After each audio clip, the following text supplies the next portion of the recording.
Abra comigo a sua Bíblia no livro do profeta Jeremias, capítulo 18, versículos 1 a 6.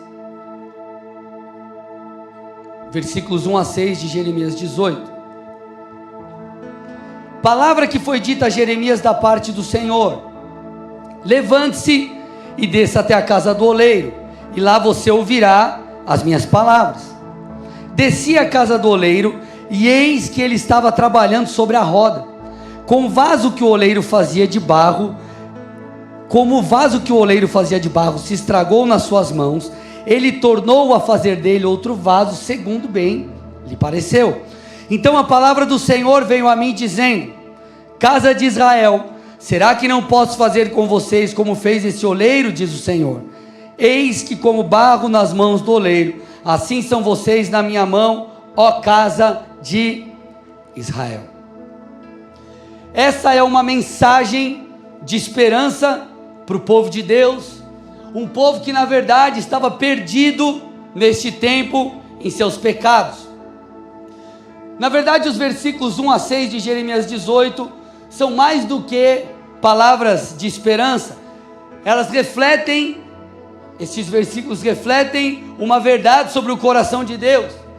O nosso Senhor é tardio em irar-se, Ele é compassivo, Ele é bondoso, Ele perdoa a maldade daqueles que se arrependem e deseja nos restaurar.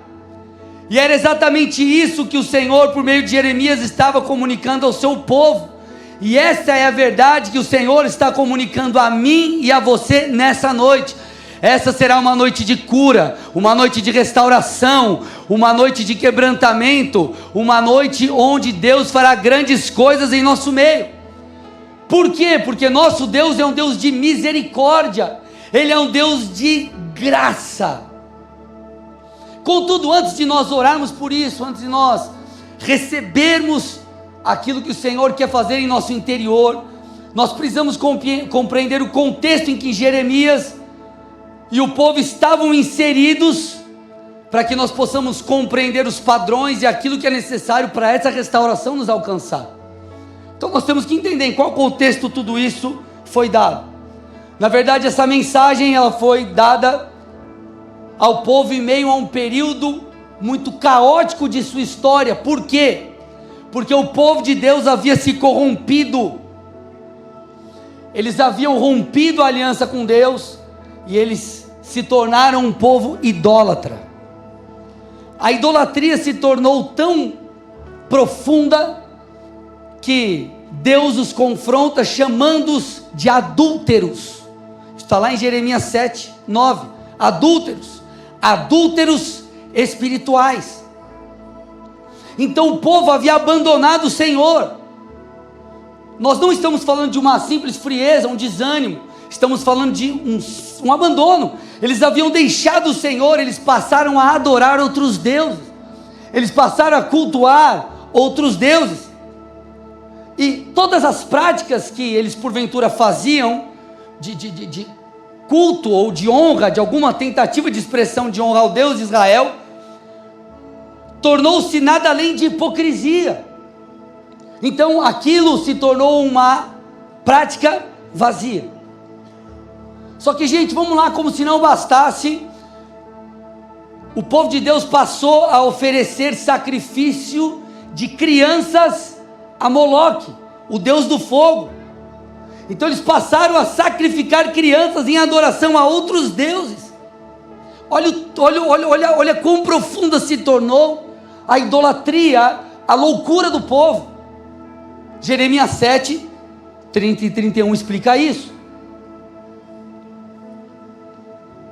Porque os filhos de Judá, aumenta o retorno para mim, fizeram o que era mal aos meus olhos, diz o Senhor. Puseram os meus ídolos abomináveis no templo, que se chama pelo meu nome, para o contaminarem. Edificaram os altos de Tofete no vale de Ben-Hinom, para queimarem em sacrifício os seus filhos e as suas filhas. Algo que eu nunca ordenei, nem me passou pela mente. Então em todo o livro de Jeremias você vai perceber um tripé, você vai perceber uma mesma dinâmica, que é o quê? O anúncio do pecado. Então o profeta trazia ou apontava o pecado do povo. Só que juntamente com isso ele vinha, chamava ao arrependimento, anunciava o pecado, chamava ao arrependimento, e havia proclamação de juízo, caso de não houver um arrependimento, como de fato não houve. Então, anúncio do pecado, chamado ao arrependimento e proclamação de juízo. Nós lemos ali Jeremias 18, e Jeremias 18 mesmo ali, o contexto, os demais versículos refletem muito bem isso. Então, os versículos 1 a 6 nós lemos, era uma mensagem de esperança de Deus para o seu povo, era um chamado, uma convocação ao arrependimento, e nós percebemos isso logo na sequência do texto, versículos 7 e 8, olha lá: no momento em que eu falar a respeito de uma nação, ou de um reino para o arrancar, derrubar e destruir, se essa nação se converter da maldade contra a qual eu falei, também eu mudarei de ideia a respeito do mal que pensava em fazer-lhe. Então, o que Jeremias trazia era para o povo de Deus, mas também para outras nações. Só que o alerta vem em seguida. Então aqui é uma mensagem de esperança, um chamado ao arrependimento. Só que o alerta vem em seguida, versículos 9 a 11. E no momento que eu falar a respeito de uma nação ou de um reino para edificar, plantar, se ele fizer o que é mal aos meus olhos e não obedecer a minha voz, então mudarei de ideia quanto ao bem que havia prometido fazer. Portanto, fale agora ao povo de Judá e aos moradores de Jerusalém, dizendo: assim diz o Senhor, eis que estou forjando uma calamidade, formando um plano contra vocês. Por isso, convertam-se cada um de vocês do seu mau caminho e corrijam a sua conduta e as suas ações. Então nós vemos o alerta. Deus chama o arrependimento, está dando um alerta. Se você se arrepender e retornar, ok, eu vou te restaurar. Se você não se arrepender, juízo virá. Agora, o texto, o versículo seguinte, ele mostra de forma triste ou catastrófica a resposta dada pelo povo. O povo não queria se arrepender, diz o texto, mas eles dizem: não, é inútil, porque seguiremos os nossos planos e cada um fará segundo a dureza do seu coração maligno. Olha o que o povo de Deus estava falando. Não é inútil, nós vamos fazer a nossa vontade, nós seguiremos os nossos deuses, nós seguiremos a dureza do nosso coração maligno. E nós sabemos o resultado disso. O povo de Judá não se arrependeu, e o resultado dessa dureza de coração foi o cativeiro. Eles foram levados cativos para a Babilônia.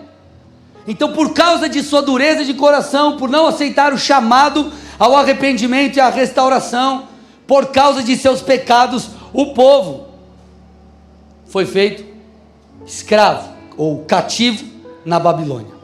Contudo, meus amados irmãos, escute muito bem, a intenção do Senhor sempre foi restaurar o seu povo. Eu vou repetir, a intenção de Deus sempre foi restaurar o seu povo.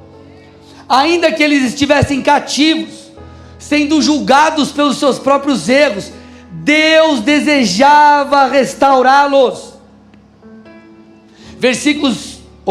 Capítulo 29 de Jeremias, versículos 10 a 14 diz assim: assim diz o Senhor, logo que se cumprirem para a Babilônia 70 anos, atentarei para vocês, e cumprirei a promessa que eu fiz a vocês, trazendo-os de volta a esse lugar.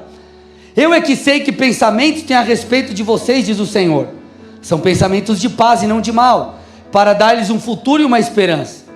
Então vocês me invocarão, olha lá, se aproximarão de mim em oração, e eu os ouvirei.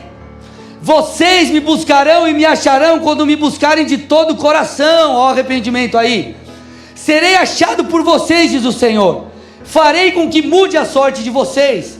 Eu os congregarei de todas as nações e de todos os lugares para onde os dispersei, diz o Senhor, e trarei vocês de volta ao lugar de onde os mandei para o exílio.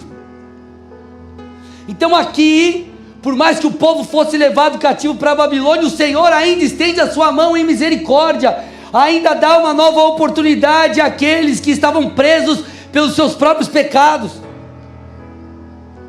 Nós sabemos que a restauração aconteceu nos tempos de Esdras e Neemias, mas fato é, Deus estava mostrando ao povo que até em meio aos seus juízos, o seu intuito é moldá-los. Mesmo em meio aos juízos de Deus, o Senhor estenderá a sua mão para que, por causa de sua misericórdia e arrependimento, nós possamos ser restaurados. Mesmo em meio aos juízos de Deus, ou colheita pelos nossos próprios erros, o intuito de Deus é inclusive nisso, nos moldar. É óbvio, gente, que você está percebendo o contexto. Eu não posso colocar nas costas de Deus um erro meu. Puxa, eu estou vivendo uma situação bem complicada que eu fiz. Ah não, mas Deus permitiu. Não, Deus não permitiu, eu me coloquei nisso. O texto está mostrando, a intenção de Deus nunca foi que o povo se tornasse cativo, mas pelos seus erros eles se tornaram. Contudo, Deus está falando, porque o meu amor é muito grande, eu darei uma possibilidade de restauração, ainda que você colha das consequências dos seus erros, a minha mão está estendida para que você volte, porque o amor de Deus é muito grande, amados. Lamentações 3, 22 e 23, Lamentações do próprio profeta Jeremias, ele diz assim: as misericórdias do Senhor são a causa de não sermos consumidos, porque as misericórdias de Deus não têm fim, renovam-se a cada manhã, grande é a tua fidelidade. Deixa eu falar uma coisa para você aqui, meu irmão e minha irmã. Deus continua sendo o oleiro que nos molda, ainda enquanto procuramos nos afastar dele. Se você é um filho de Deus, o Senhor, enquanto oleiro, está, ou Ele vai pegar essa situação e Ele vai estender a sua mão. Se o teu vaso estiver quebrado, Ele vai te trazer de volta e vai te restaurar. É óbvio que você está entendendo, você tem que dar a resposta certa, você tem que se arrepender, você tem que se posicionar. Não estamos falando de algo que simplesmente vai acontecer do nada, porque é claro que se não nos arrependermos, estaremos sujeitos a sermos cortados da videira. Mas em todo o tempo o Senhor insiste conosco, mesmo em meio aos seus juízos.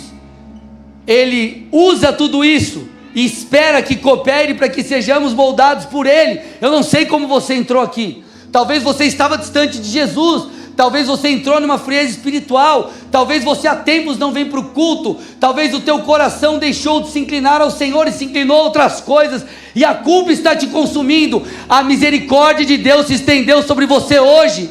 O Senhor está te chamando de volta. Ele quer restaurar a sua vida, Ele quer restaurar a sua história.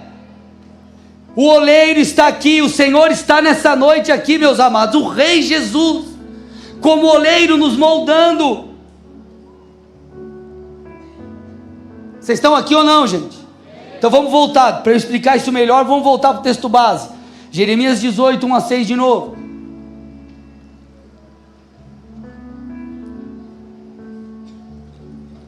Então o Senhor está usando a figura, na verdade o Senhor manda Jeremias até a casa do oleiro, para mostrar para Jeremias de uma maneira visual. Jeremias compreendeu o que Deus estava falando. Então ele disse: levante-se, Jeremias, e desça até a casa do oleiro, e lá você vai me ouvir. Desci a casa do oleiro e ele estava trabalhando sobre a roda. Olha lá, gente, como o vaso que o oleiro fazia de barro se estragou nas suas mãos.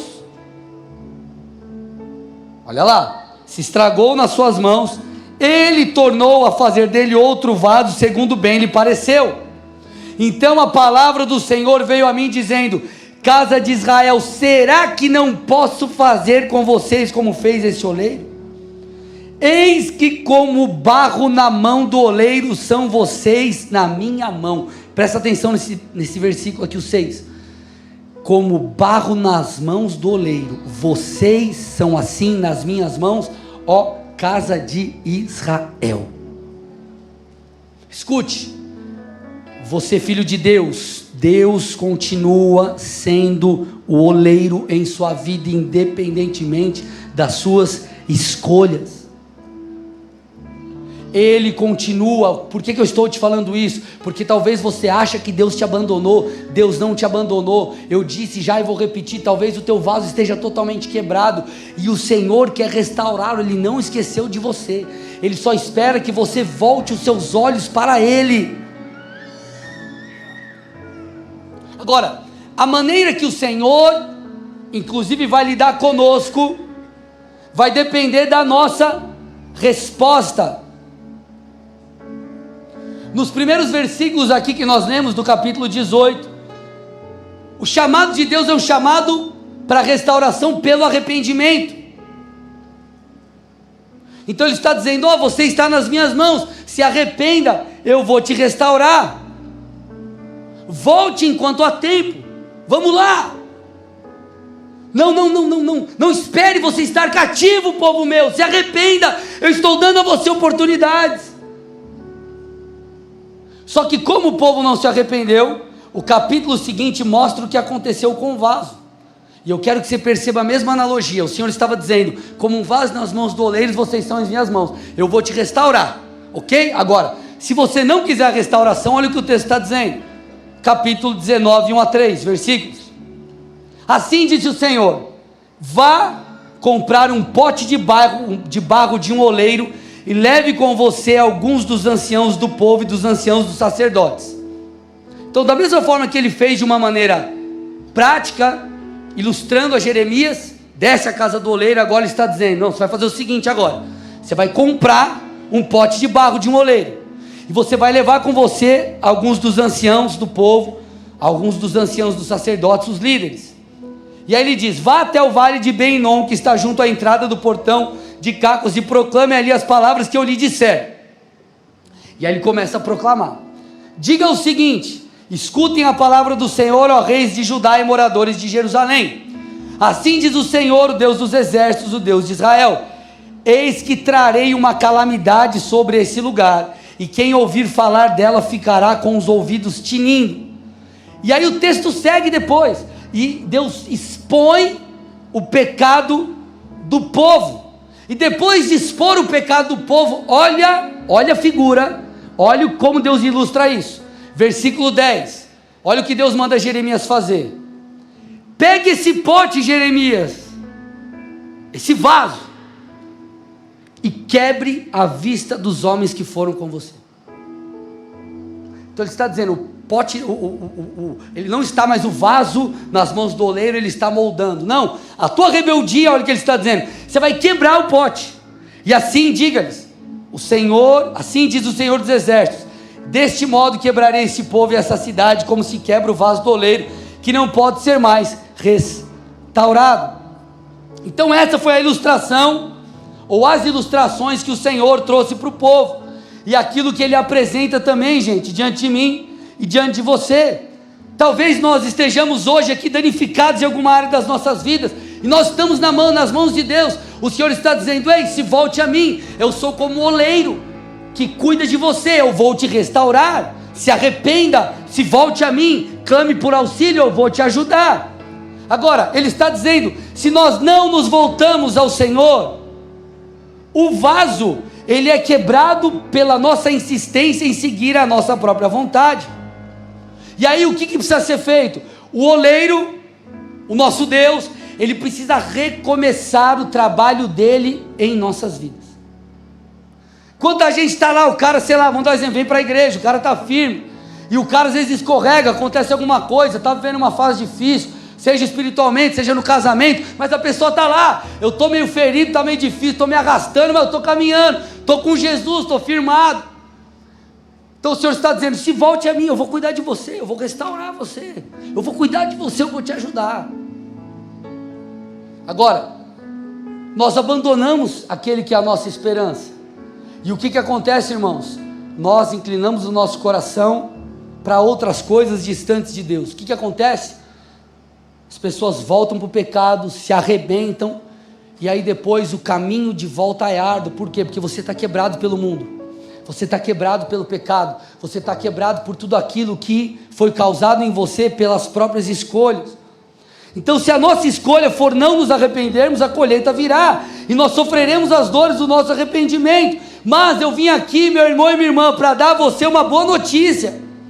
Mesmo em meio a esse cenário catastrófico, Mesmo que você esteja quebrado, Deus estenderá, Deus estende a sua mão em misericórdia, para que tudo isso que está acontecendo possa ser usado para a sua restauração, porque nosso Deus é um Deus de restauração. Deus está nos chamando, amados, a como um vaso sermos moldados e restaurados pelo Senhor. Então, se houve erro, a resposta é arrependimento. Se você está distante, frio, volte a orar, volte a buscar, volte a congregar. Se você fez coisas que não deveria em qualquer área de sua vida, essa é a noite da sua mudança, porque Deus está te restaurando. O Senhor está gerando, enquanto eu prego aqui, fé no seu coração, esperança dentro de você, porque o Senhor não te quer longe, Ele te quer perto. Ele quer restaurar suas emoções, Ele quer restaurar a sua santidade, Ele quer te ajudar a reconstruir tudo aquilo que Ele tem para você. Deus quer nos refazer, irmãos. Passaremos por desafios, sim, mas o Senhor quer restaurar seu casamento, o Senhor quer restaurar a tua vida emocional, o Senhor quer restaurar você por completo. Ele está nos refazendo nessa noite. Só que nós precisamos entender o que o Senhor está falando. Nós temos que nos voltar a Ele. Deus quer te transformar, Ele quer curar a sua alma de traumas, questões que você viveu no seu passado. Ele quer libertar você, Ele quer derramar o seu favor sobre ti, mas você precisa fazer como nós lemos. Nós vamos buscar a Deus de todo o coração, nós oraremos, nós nos voltaremos a Ele, e Ele então nos restaurará. Por quê? Porque Ele é o oleiro. Ele é o oleiro, meus irmãos. Então não sei como você está. Talvez você está colhendo de coisas que você olha e fala assim: puxa, pastor, eu pisei na bola nessa área aqui. Deus está te chamando hoje.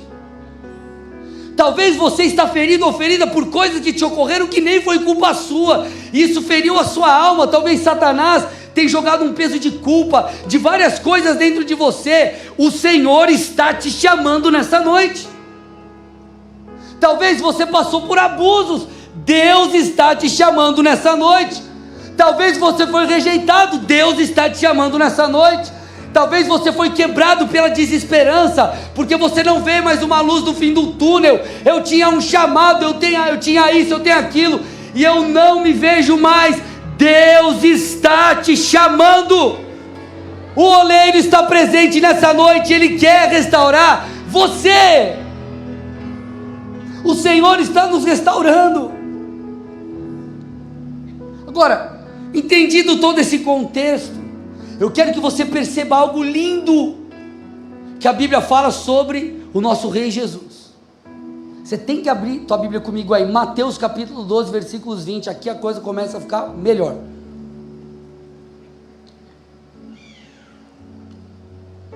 Falando sobre o nosso Rei Jesus: Ele não esmagará a cana quebrada, e nem apagará o pavio que fumega. Perceba, olha isso. Ele não esmagará a cana quebrada, e Ele nem apagará o pavio que fumega.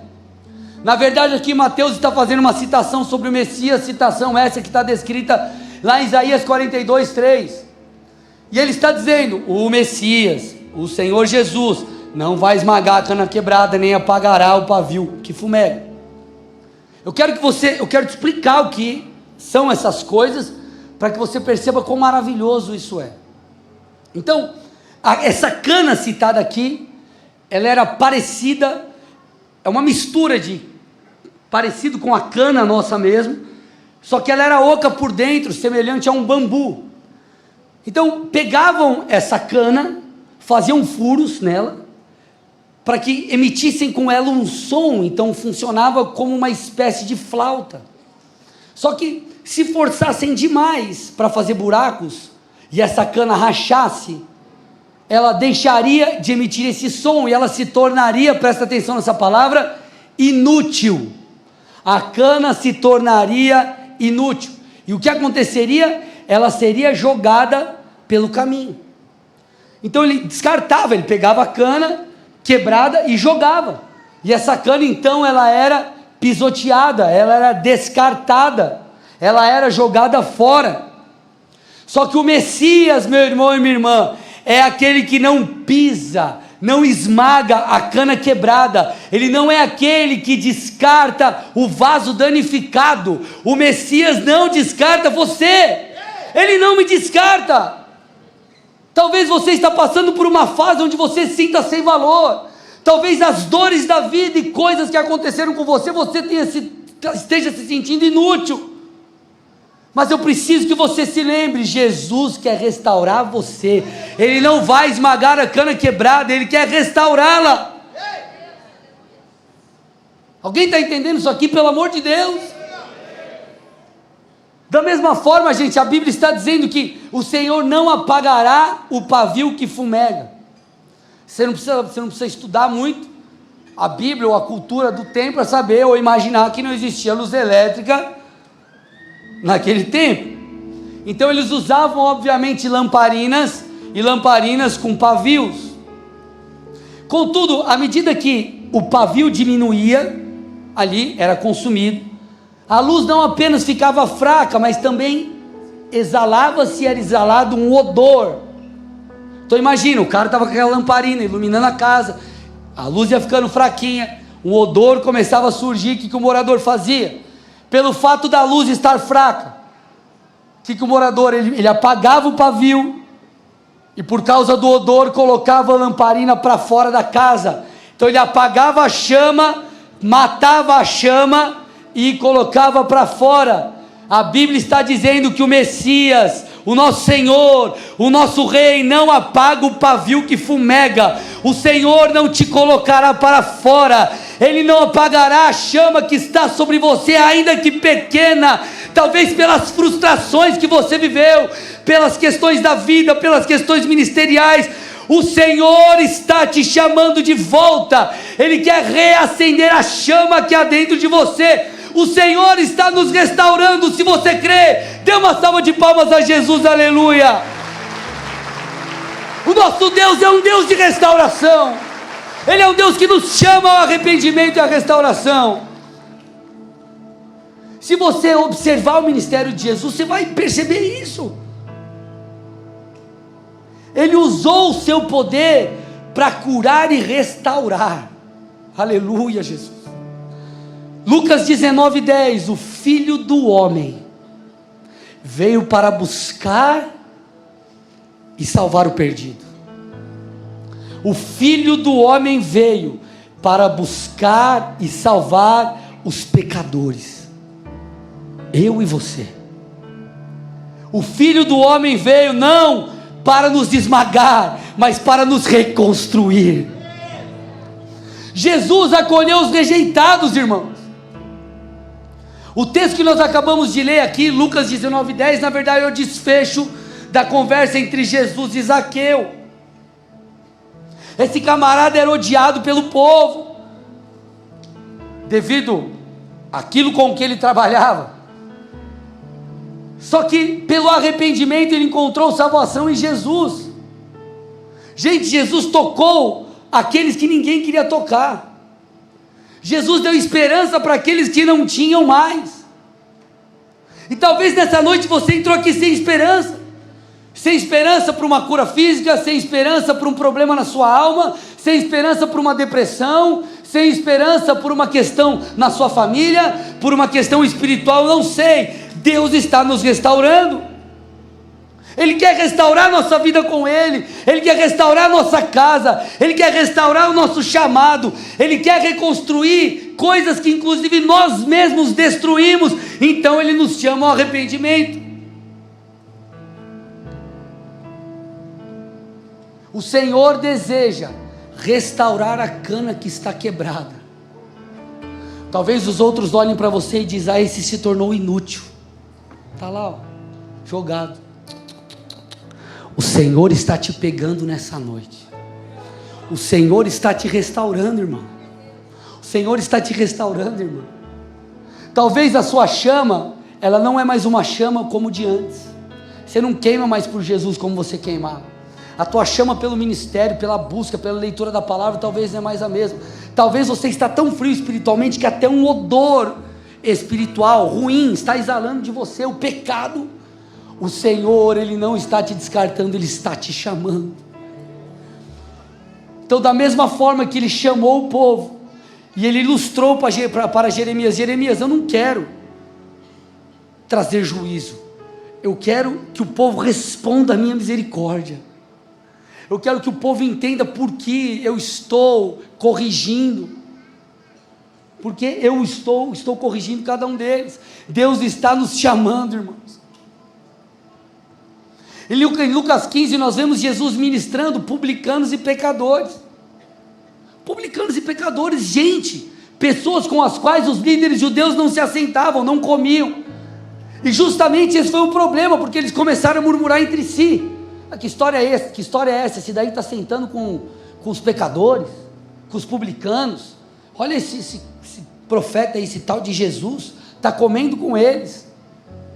E é nesse contexto, onde Jesus estava sentado com quem ninguém queria se assentar, onde Deus estava se voltando para aqueles que estavam quebrados por N coisas, é nesse contexto que a Bíblia conta uma das parábolas mais lindas que existem. Lucas 15, 1-6. Aproximavam-se de Jesus todos os publicanos e pecadores para o ouvir. Os fariseus e os escribas murmuravam, dizendo: este recebe pecadores e come com eles. Então Jesus lhes contou uma parábola: qual de vocês é o homem que, possuindo 100 ovelhas e perdendo uma delas, não deixa no deserto as 99 e vai em busca da que se perdeu até encontrá-la? E quando a encontra, põe-na no ombro, cheio de alegria, e indo para casa, reúne os amigos e vizinhos, dizendo-lhes: alegrem-se comigo, porque eu já achei a minha ovelha perdida. Jesus está chamando de ovelha perdida aqueles que eram rejeitados pelos líderes judeus. Talvez você, irmão, está se sentindo rejeitado por N situações da vida, qualquer que seja o motivo. A Bíblia está dizendo: Jesus vai atrás de mim e de você.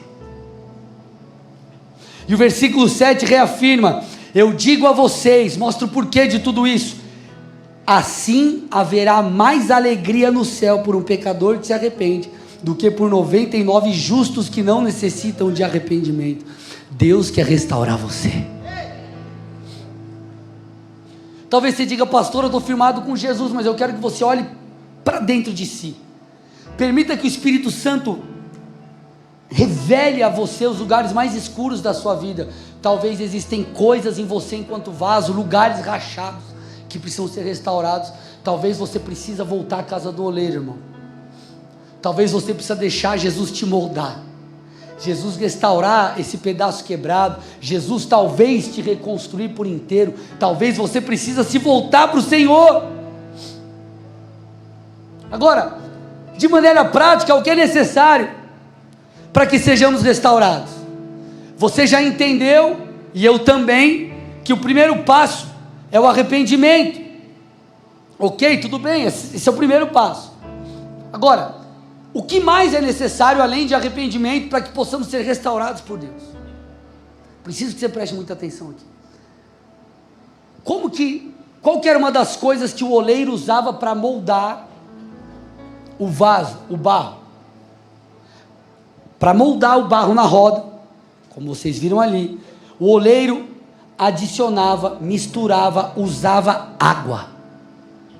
Então a água, ela deixava o barro maleável, moldável, não sei nem se existe essa palavra, mas você entendeu o que eu quis dizer. Então, se nós queremos ser restaurados, nós precisamos permitir que o oleiro use de água em nossas vidas. Água, nós vemos basicamente duas menções sobre águas nas Escrituras: a palavra de Deus e o Espírito Santo.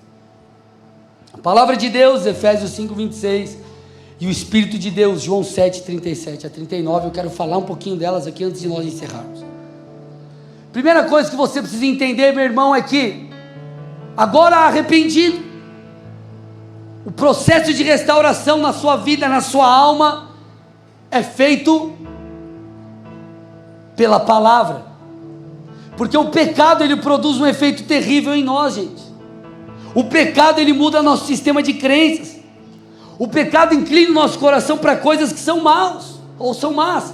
O pecado transforma os nossos desejos, bagunça os nossos padrões morais, fere a Deus. E qual que é a consequência de tudo isso, gente? Tudo fica fora de lugar. Como que você olha e fala assim, meu, aquele cara andava comigo, ele foi meu líder, caminhava comigo na igreja, e hoje, meu Deus, o cara está perdido, será que ele não percebe isso?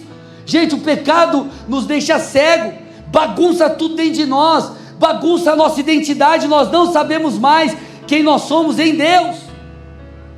A incredulidade também gera isso.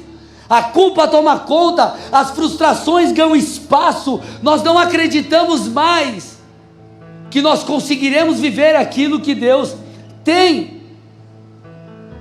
Só que após o arrependimento, ou pelos nossos erros, ou pela incredulidade nossa, o que nós precisamos agora é permitir que a palavra molde ou reconstrua tudo isso que está bagunçado dentro de nós.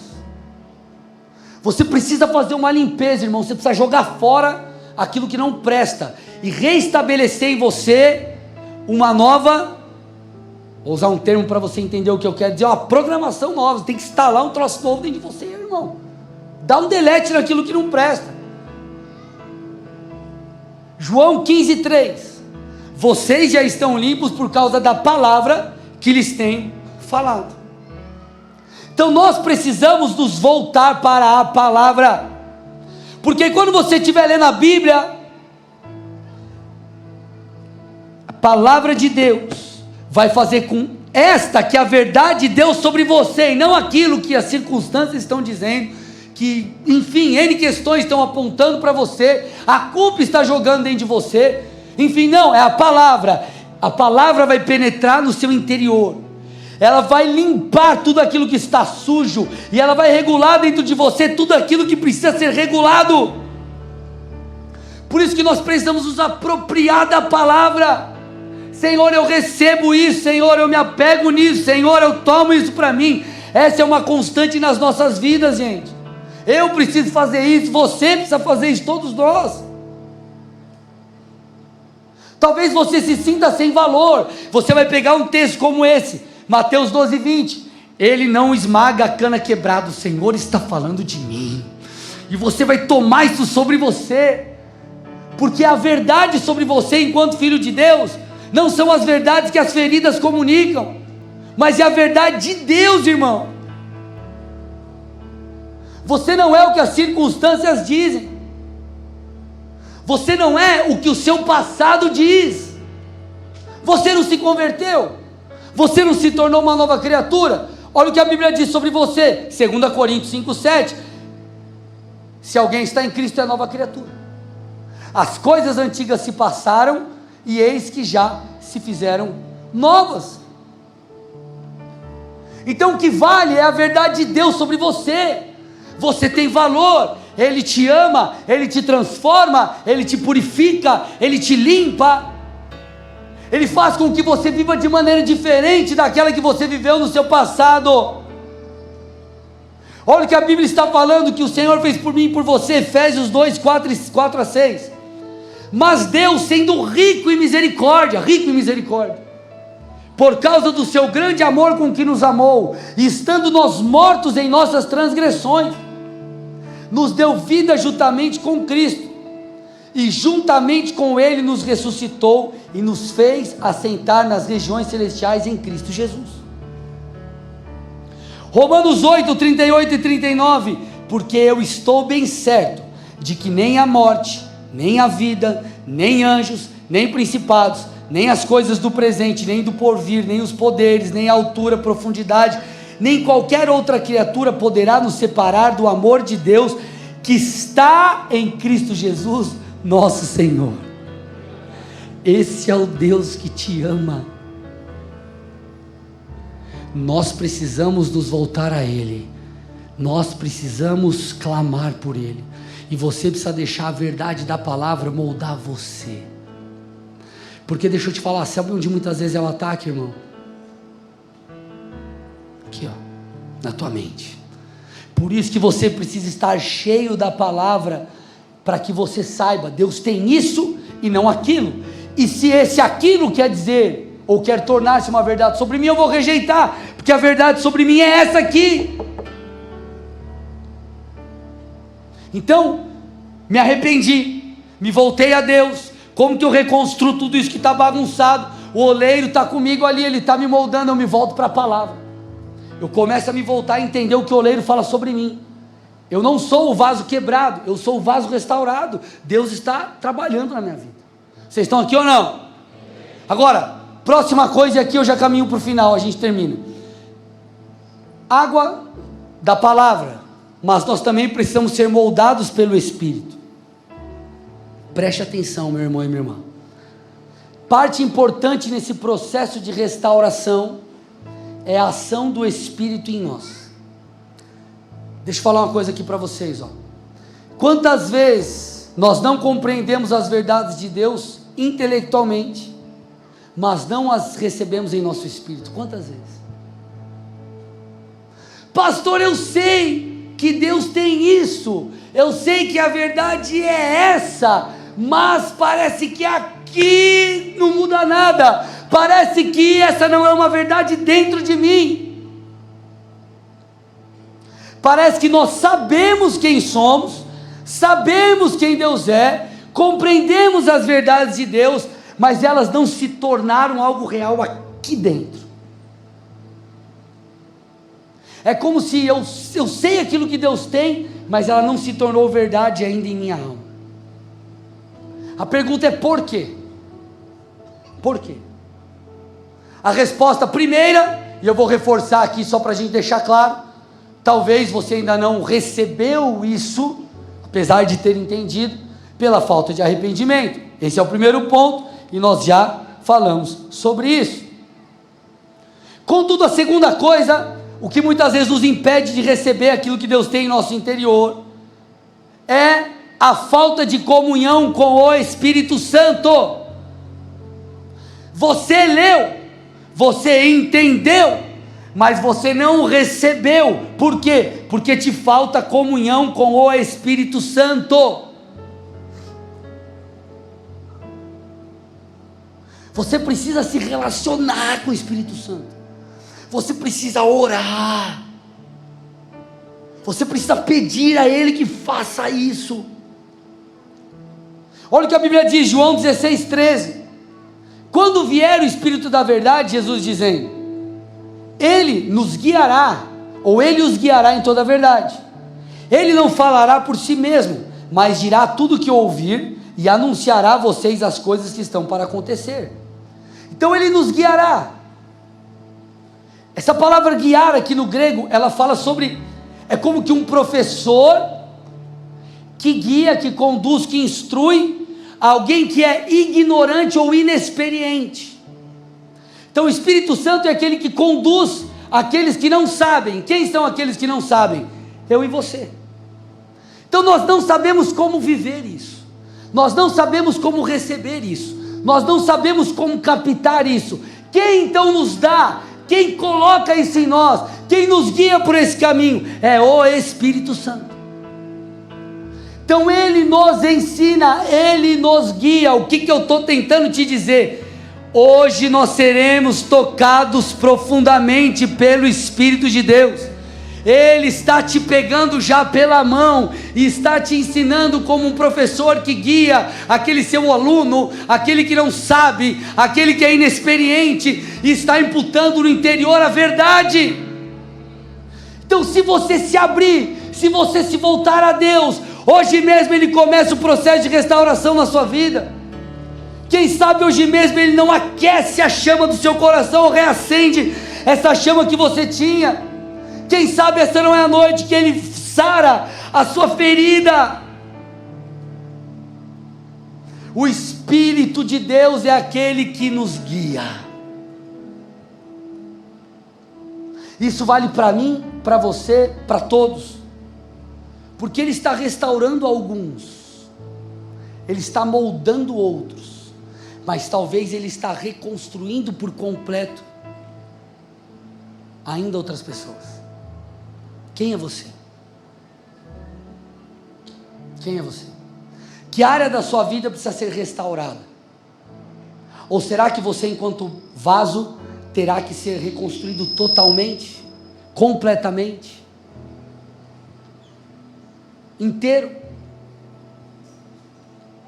Nós vamos começar a clamar a Deus aqui, meu amado, e o Espírito Santo vai trazer não só a sua memória de textos bíblicos, ele não só vai te fazer lembrar de coisas, mas ele vai abrir os seus olhos espirituais, e nós provaremos desse professor, desse guia, que imputa em nossos corações a verdade.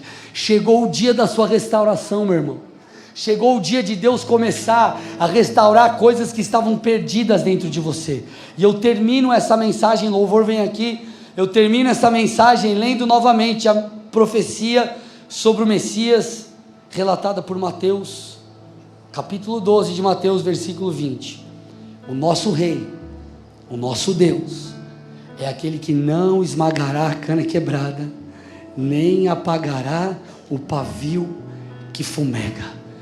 Ele está te chamando nessa noite. Feche seus olhos e curve sua cabeça em nome de Jesus.